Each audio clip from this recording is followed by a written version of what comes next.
আসসালামু আলাইকুম। আমাদের সামনে আমরা একটি ম্যানুয়াল চেঞ্জ ওভার দেখতে পাচ্ছি।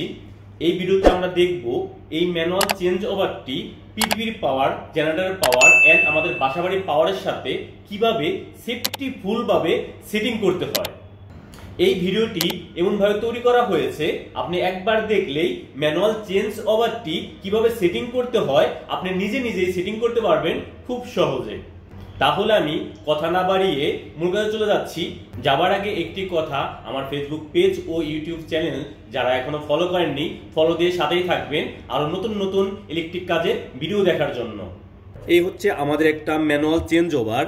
এখানে যখন আনবো তখন আমাদের জেনারেটর পাওয়ারটি পাবে, যখন উঠাবো তখন অফ হয়ে যাবে, কোনো পাওয়ারই পাবে না। আর যখন এটা উপরে দিয়ে দিব তখন আমাদের পিডিবি পাওয়ার পাবে। ওকে, তাহলে এটা কিভাবে আমরা কানেকশন করব দেখেন। এটা কানেকশন করার জন্য আমার এই উপরের কভারটি খুলে নিতে হবে। আমি খুলে নিচ্ছি। দেখেন,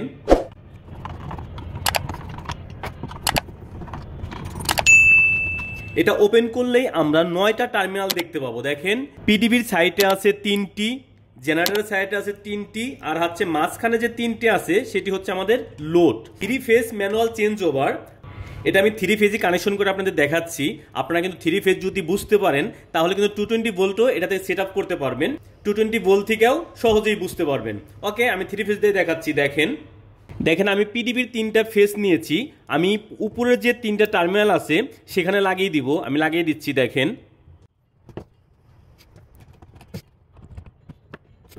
আমি জেনারেটরের 3টা ফেজ নিয়েছি। আমি এই যে 3টা টার্মিনাল আছে আমি এখানে জেনারেটরের 3টা ফেজ লাগিয়ে দিচ্ছি।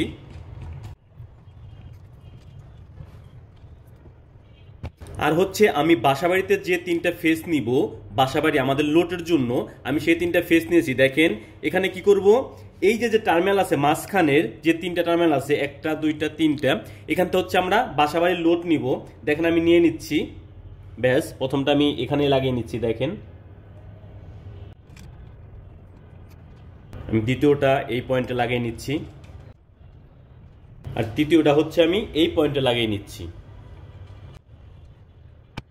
ব্যাস, আমার কিন্তু 9টা কানেকশন লাগানো কমপ্লিট। দেখেন আমি পিডিবির 3টা ফেজ লাগিয়েছি উপরে, জেনারেটরের 3টা ফেজ লাগিয়েছি নিচে, আর আমার লোড নেওয়ার জন্য বাসাবাড়িতে 3টা ফেজ আমি মাঝখানে লাগিয়েছি।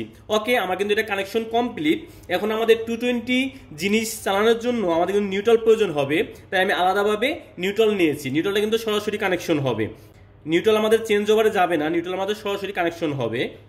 আমি বাসাবাড়ির লোড দেখানোর জন্য আমি একটা লাইট নিয়েছি। লাইটটি জ্বললে আমরা বুঝবো আমাদের বাসাবাড়ির লোড পেয়েছে। দেখেন, তার জন্য আমি বাসাবাড়ির যে কোনো একটা ফেজ নিব। এটা নিতে পারি, এটা নিতে পারি, এটা নিতে পারি। আমি এই সাইডেরটাই নিচ্ছি। দেখেন এই সাইডের এই যে লোডটা আমি লাগিয়ে নিচ্ছি, আর লাইটের বাকি পয়েন্টে আমি নিউট্রালটি লাগিয়ে নিচ্ছি। যে নিউট্রালটা আমি নিয়েছি দেখেন, এই যে নিউট্রাল লাগিয়ে নিচ্ছি। ওকে, আমার কিন্তু যাবতীয় কানেকশন কমপ্লিট। আমি এখানে পিডিবি 3টা ফেজ জয়েন করেছি, এখানে জেনারেটর 3টা ফেজ জয়েন করেছি, আর মাঝখানটা 3টা ফেজ আমি বাসাবাড়িতে লোডের জন্য নিছি।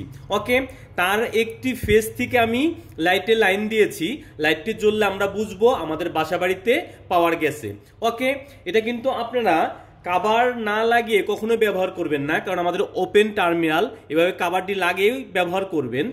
আর আমি যেহেতু আপনাদের দেখাচ্ছি বোঝানোর জন্য, সেজন্য আমি কাভারটি লাগাচ্ছি না, যাতে আপনারা খুব সহজে বুঝতে পারেন কিভাবে আমাদের পিডিবি দেয়, কিভাবে আমাদের জেনারেটর দেয়। ওকে, তার জন্য আমি কাভারটি লাগাচ্ছি না, আমি একটু সেফভাবে কাজ করতেছি। কিন্তু আপনারা কাভার লাগিয়ে কাজ করবেন, এটা কিন্তু রিস্কি অনেক। ওকে, আমি পাওয়ারটি অন করছি। দেখেন, ব্যাস অন করেছি। আমার কিন্তু পিডিবি 3টা ফেজ চলে আসছে, আর জেনারেটর চললে জেনারেটর 3টা ফেজ চলে আসবে। আমি দেখেন, আমি মনে করেন 3টা ফেজে দিয়ে দিয়েছি। ওকে, দেখেন আমি এটা কি করছি, পিডিবির দিকে চাপিয়ে দিচ্ছি। দেখেন পিডিবির দিকে চাপাই দিতে কি হচ্ছে, আমার কিন্তু পিডিবির পাওয়ারটি পেয়ে আমার বাসাবাড়িতে লোড চলছে। ওকে, মনে করলাম কারেন্ট চলে গেছে, চলে গেলে কি করব, আমি আবার এইভাবে এটাকে উঠেবো। দেখেন এই যে মাঝখানে যখন আনছি তখন কিন্তু ও কোনো পাওয়ারই পাচ্ছে না, পিডিবি পাচ্ছে না, জেনারেটর পাচ্ছে না। জেনারেটর অন করার পরে যখন আমি এটাকে জেনারেটরের দিকে আনবো, দেখেন জেনারেটরের দিকে আনতেই আমার কিন্তু বাসাবাড়িতে জেনারেটর লোডটি পেয়েছে, এবং কিন্তু পিডিবি কাট করে জেনারেটরে পেয়েছে। আবার যখন জেনারেটরটা চেঞ্জ করে আমরা পিডিবিতে দিব, দেখেন উঠানো মাত্রই আমাদের কোনোটাই পাবে না, তখন জেনারেটর কাট করে আমাদের পিডিবির দিকে দিলেই পিডিবি পেয়ে যাবে। আশা করি বুঝতে পারছেন পিটিভি আর জেনারেটরে ম্যানুয়াল চেঞ্জ ওভার কীভাবে সেটিং করবেন। এই ক্ষেত্রে যদি আমার 220 ভোল্ট আমরা ইউজ করতাম তাহলে আমরা এখানে পিটিভির ফেজ দিতাম, এখানে নিউট্রাল দিতাম। ওকে, আবার এখানে জেনারেটরের ফেজ, এখানে জেনারেটরের নিউট্রাল। আর বাসাবাড়িতে লোড নেওয়ার জন্য এখানে আমরা ফেজ নিতাম, এখান থেকে আমরা নিউট্রাল নিতাম। তাহলে কিন্তু আমাদের সেম কানেকশনেই 220 ভোল্টও ইউজ করতে পারতাম। আশা করি আপনারা বুঝতে পারছেন পিটিভির পাওয়ার আর হচ্ছে আমাদের চেঞ্জ হয়ে আবার জেনারেটরের পাওয়ার কিভাবে একটা চেঞ্জ ওভার চেঞ্জ করে। ভিডিওটি শেষ করার আগে আমি আরেকটি কথা বলে নিচ্ছি, যদি কারো এই বিষয়ে প্রশ্ন থাকে, বুঝতে সমস্যা হয়, আমাকে প্রশ্ন করতে পারেন, আমার সাধ্য মতো আমি অ্যান্সার করব এবং কি আপনাদের বোঝানোর চেষ্টা করব। ওকে, আজকের মতো ভিডিও এই পর্যন্তই, দেখা হবে নতুন কোনো ভিডিওতে। সে পর্যন্ত সবাই ভালো থাকবেন, আল্লাহ হাফেজ।